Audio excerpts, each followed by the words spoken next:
Bonjour tout le monde, bienvenue sur ma chaîne. Donc je vais mettre en mode avion. Alors, j'espère que vous allez tous très bien. J'allume de l'encens. Alors, on me demande de vous transmettre des messages. Je vais vous transmettre des messages. Avant, j'allume l'encens. On fait un beau feu. Un beau feu. Bon, arrêtez les bêtises. Allez. Hop, ça sent bon. Ça sent les vacances. Ça sent bon. Bon. En attendant les vacances. Alors, on me demande de vous transmettre des messages. Parce qu'en fait, actuellement, donc il y a beaucoup de fins de cycle. Il y a beaucoup de fins de cycle. L'univers, les anges gardiens, le Tout-Puissant, en fait, pousse énormément de personnes dans des grosses transformations, que ce soit sur le domaine professionnel, sentimental. Ouais, il y a des grosses transformations où on vous demande d'ouvrir vraiment bien grand vos ailes, tout en prenant en compte l'univers, les anges gardiens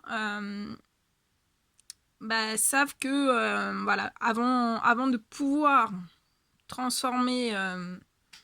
vous transformer et ouvrir bien grand vos ailes, que vous avez besoin de soutien, d'aide, et d'être aussi guidé vers pour vous libérer de vos peurs, pour éviter les conflits, pour échapper aussi à la manipulation et pour créer l'abondance autour de vous.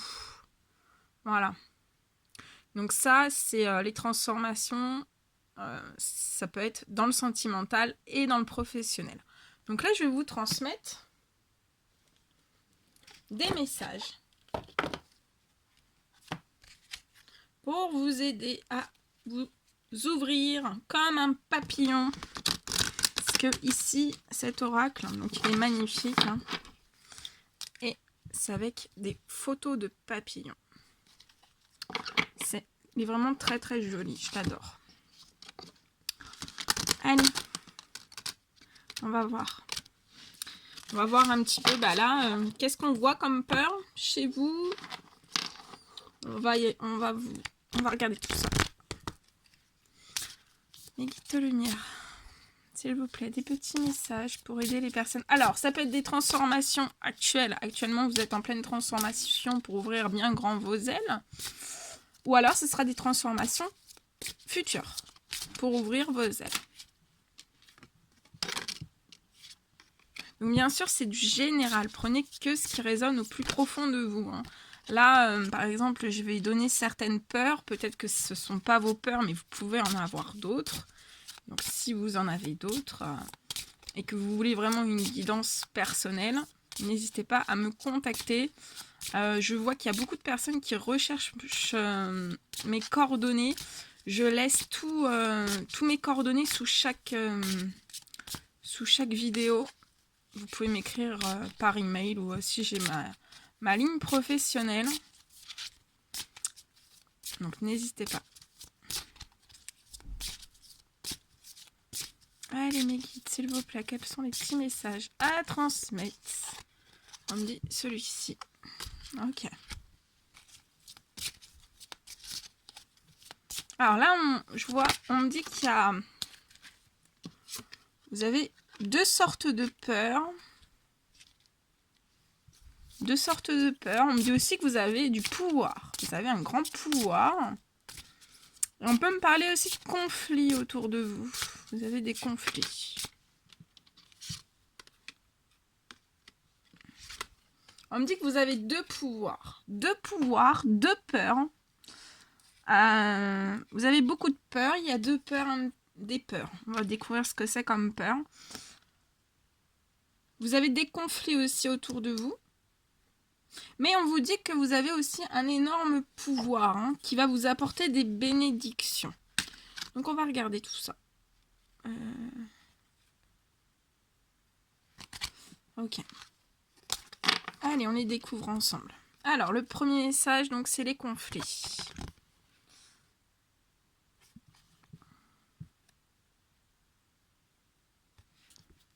Alors, attendez. Voilà.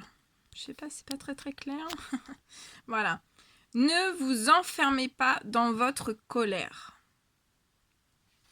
Ne vous enfermez pas dans votre colère. Donc là, on me dit qu'il y a des personnes qui sont en colère. Vous êtes en colère. Et vous vous enfermez dans vos colères.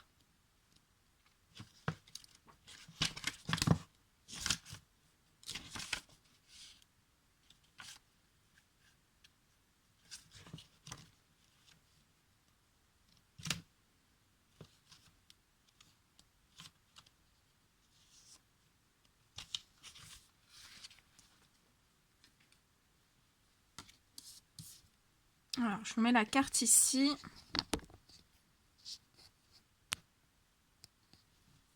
Je peux la mettre ici aussi, vous la verrez peut-être mieux. Hop. Voilà.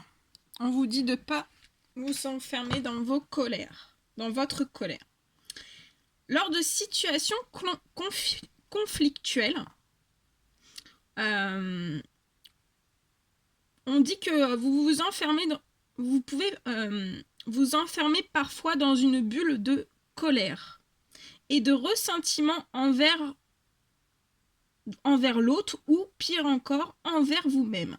Ainsi, vous vous isolez et vous faites l'inverse de ce que vous recherchez. Donc là, il y a des personnes qui sont en situation conflictuelle, que ce soit professionnelle ou sentimentale.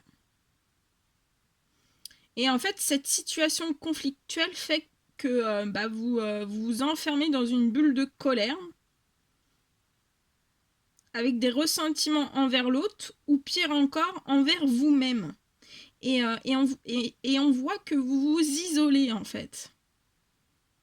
Et en vous isolant comme ça et en étant dans les situations conflictuelles, dans une bulle de colère, soit vis-à-vis de vous-même, soit vis-à-vis des autres, donc que ça soit professionnel ou sentimental, ça vous fait faire en fait l'inverse de ce que vous recherchez. Et on vous dit de chercher la fenêtre ou la porte d'entrée pour comprendre vos émotions et le conflit deviendra un outil d'évolution. Donc on vous dit bien que là, vos émotions et les conflits peuvent devenir vraiment un outil d'évolution vers un mieux-être.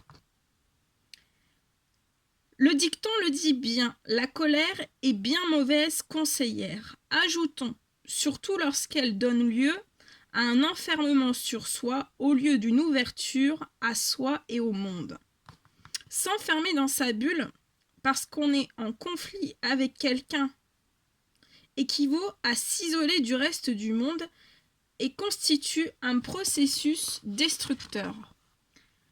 La personne avec laquelle vous êtes en conflit vous offre un miroir de vos propres conflits intérieurs et elle vous rend service. Si vous avez été en danger chaque fois que vous osiez vous opposer dans votre famille, vous avez pu chercher à vous séparer de votre parti contestataire pour éviter le rejet, la punition ou l'humiliation. Cela expliquerait en partie ce qui vous amène à vous replier sur vous-même en situation réelle ou potentielle de conflit. Vous ne croyez plus avoir le droit d'exprimer votre point de vue ou votre désaccord en restant en connexion avec votre être. Vous retournez donc dans votre bulle si vous ressentez une opposition avec l'autre, vous coupant ainsi de toute possibilité d'évolution. Donc on vous dit bien, quand vous retournez dans votre bulle, quand vous ressentez une opposition avec l'autre, ça vous coupe en fait de toute possibilité d'évolution, que ça soit professionnel ou sentimental. Le conflit, c'est simplement une friction répétée qui finit par faire des étincelles. Ne soyez donc pas en conflit avec vous. Trouvez vos propres espaces de conciliation. Respirez bien et ouvrez votre cœur qui est le siège de toute relation. Ne vous enfermez plus dans l'autodestruction et cherchez à transformer votre rage en courage de vivre et de dire. Magnifique, très très beau. Très beau message. Donc voilà. Ne vous enfermez pas dans votre colère. Sortez de votre colère. Ensuite, on parle des peurs. N'ayez pas peur d'être abandonné. On vous dit la vie ne peut vous laisser tomber dès lors que vous la choisissez. Ne craignez rien. Vous ne serez jamais seul car vous faites un avec l'univers. Donc on vous dit bien que vous faites un avec l'univers et que vous n'êtes jamais seul. Vous n'êtes jamais abandonné. Je la mets là. Hop. Donc là, vous avez peur d'être abandonné.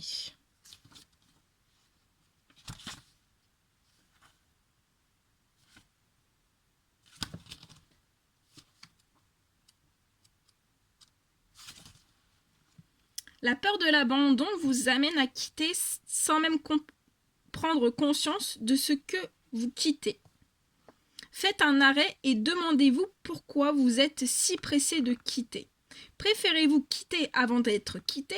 Votre peur de l'abandon vous pousse-t-elle à dire des mots ou à poser des gestes pour amener l'autre à vous quitter?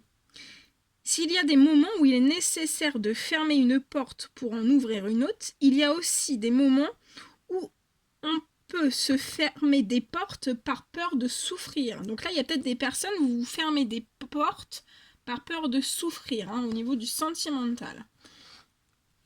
Oula. Ouh là là là là. Bah, ça veut pas aujourd'hui. Bon, c'est bon. Pas trop de casse. Sachez que votre mémoire a créé des associations qui vous jouent parfois des tours. Donc là, il y a votre mémoire qui vous joue parfois des tours. On vous dit que pour vous protéger et ne plus revivre la souffrance liée aux abandons de l'enfance et de l'adolescence, vous avez réprimé en vous le désir d'aller vers l'autre. Sachez que le plus grand des abandons consiste à s'abandonner soi-même. Chaque fois que vous choisissez l'autre, sans prendre le temps de vérifier si vous êtes dans votre zone de confort, vous vous abandonnez. Apprenez à être en concordance avec vous-même. Ne vous lâchez plus en cours de route. Et vous pourrez vivre une relation dans la confiance. Car quoi qu'il arrive, vous serez avec vous, vous n'aurez plus peur d'être abandonné, car vous vous choisirez dans vos relations. Très beau message. Allez, la deuxième petite peur, on vous dit, n'ayez pas peur de vivre. Vous êtes tout équipé pour avancer sur votre chemin de vie, alors souriez à la vie. Souriez, souriez, souriez. Vous êtes équipé, alors souriez.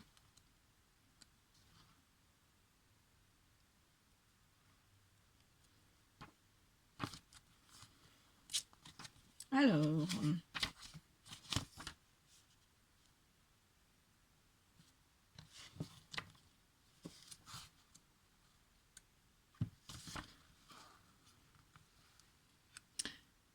Vous vivez présentement une situation qui vous donne envie de faire marche arrière et de vous cacher, de retourner dans le cocon de vos habitudes.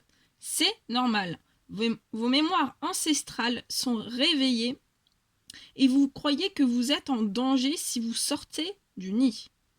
Pour venir au monde, vous avez d'abord traversé un tunnel et vous avez eu peur de ne pas y arriver. Il vous a donc fallu beaucoup de courage pour faire votre premier pas vers la vie terrestre, en dehors du nid.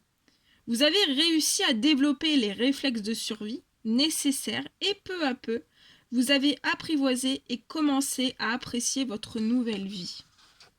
Sachez que vous n'avez rien oublié de vos capacités d'alors.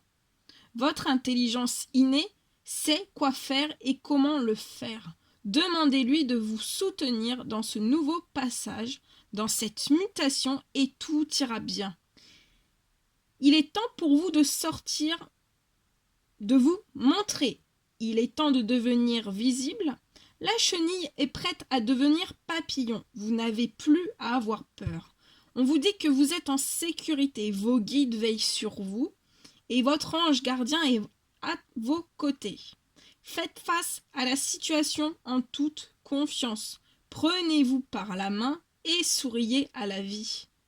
Faites le premier pas. Les autres seront plus faciles. Vous avez beaucoup à recevoir et à donner. Entrez dans la danse de la vie. Le monde s'ouvre à vous. Que c'est beau. Le monde s'offre à vous. Et après, on va découvrir le pouvoir. Alors, vous avez le pouvoir d'admettre.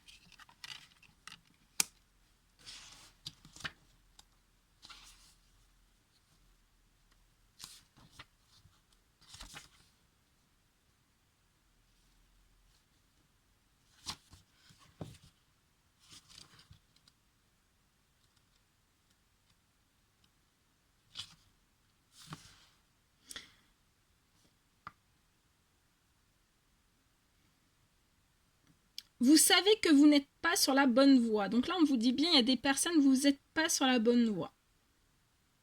Mais vous avez peur de l'admettre. Vous croyez faussement que vous serez en danger si vous admettez une erreur. Au contraire, on vous dit que si vous admettez une erreur, vous serez libéré et soulagé d'un poids inutile. Donc là, sur vous, vous avez un poids inutile. On vous a appris qu'il fallait toujours avoir raison, se justifier, se défendre. Vous avez vécu des expériences qui vous ont fait croire que d'admettre quelque chose allait vous placer en situation de vulnérabilité ou de faiblesse. Vous avez donc peur que l'autre ne profite de cet état de vulnérabilité pour vous faire du mal. Rassurez-vous, personne n'a le pouvoir de vous abaisser, de vous humilier, de vous ridiculiser, sauf si vous y consentez. Dans une discussion vive ou orageuse, le fait d'admettre vos torts va au contraire faire baisser les tensions, renverser la dynamique d'affrontement et ouvrir la porte sur une véritable communication. Le pouvoir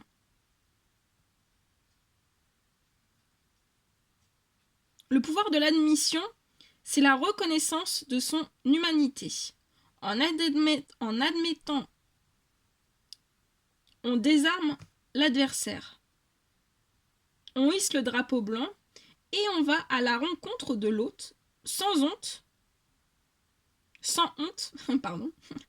et sans bravade, en toute humilité, en toute simplicité de cœur. Vous avez le pouvoir d'admettre que vous êtes humain en ouvrant votre cœur à l'autre. Donc là, on vous dit bien que vous avez le pouvoir d'admettre que vous êtes humain en ouvrant votre cœur à l'autre. Donc là, vous avez le pouvoir d'admettre. Le deuxième pouvoir. Vous avez le pouvoir de dire non.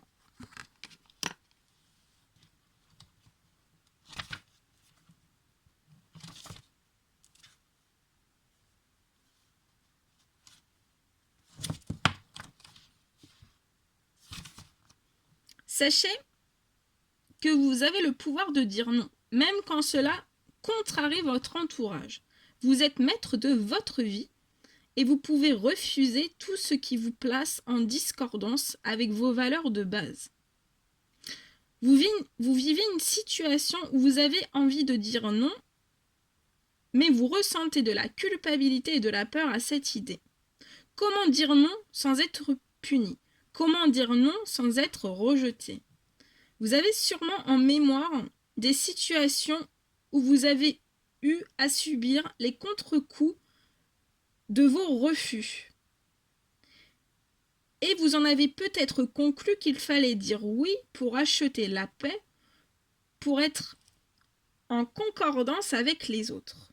Sachez que la première personne avec laquelle vous devez être en concordance est vous-même. Sachez aussi qu'il est en votre pouvoir de dire non sans briser le lien avec les autres. Centrez-vous bien et dites simplement « Non, je ne peux accepter ce que vous me proposez car je ne me sens pas à l'aise avec ça. » Il n'est pas toujours nécessaire d'argumenter ou de justifier votre position. À vous de voir. Demeurez dans l'ouverture, mais ne dites pas oui si vous continuez de ressentir un malaise. Prenez un recul et allez vérifier ce qui cause le malaise. Même si ce n'est pas clair, dites-vous qu'il y a une raison interne à votre non. Respectez-vous, faites-vous confiance et faites confiance aux autres. Si vous êtes bien en accord avec vous, ils ne pourront vous imposer quoi que ce soit.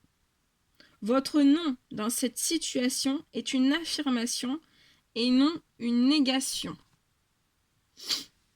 Très joli. Et après, on vous parle de bénédiction. Alors, bénissez vos dons et talents. Que c'est bon, merveilleux.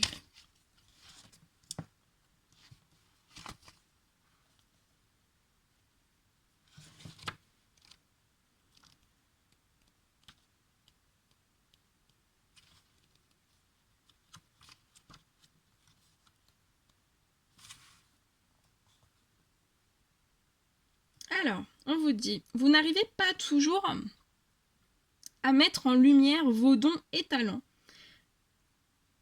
Parce que vous attendez toujours la permission de le faire. Prenez le temps de bénir ces dons et talents, car cette bénédiction va vous donner la propulsion nécessaire à votre accomplissement.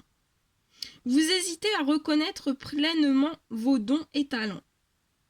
Vous les banalisez, vous ne leur accordez pas leur pleine valeur, il vous arrive même de les cacher. Pourtant, si vous voulez vous épanouir dans l'accomplissement de votre mission, vous devez faire une réflexion consciente au regard de ces dons et talents qui alimentent la flamme de votre créativité. Il est temps de reconnaître votre valeur et ce qui fait de vous un être unique. Donc on vous dit bien de reconnaître votre valeur et que cette valeur, c'est ce qui vous rend vraiment unique. Vous êtes unique. Pour accomplir votre mission et assurer votre croissance, vous avez besoin de vous bénir dans votre valeur personnelle. Vous avez probablement peur de vous aliéner des gens autour de vous si vous êtes dans la pleine reconnaissance de vos dons et talents. Vous empêchez ainsi de les manifester aussi ouvertement que vous en avez envie au fond de vous. Peut-être vous a-t-on fait croire que c'était de l'orgueil ou de la vanité que de célébrer ce qui fait votre unicité. Si vos parents ou d'autres membres de la famille ont dénigré votre talent, si vous avez été humilié en faisant une prestation quelconque, si on vous a traité de rêveur, il est possible que vous ayez enfoui en vous ce talent et renoncé à votre rêve en même temps. Prenez conscience qu'il y a des rêves intérieurs qui doivent être portés vers l'extérieur, se matérialiser. Ces rêves portent un souffle qui va créer un espoir nouveau et générer une chaîne de bénédictions. Ne permettez à personne de vous les enlever et choisissez de les ancrer dans votre réalité. Vos rêves sont constitués de l'essence même de vos dons et talents. Bénissez-les, ainsi ils pourront mieux se déployer. Donc bénissez vos dons et vos talents. Oui, oui, oui. Voilà.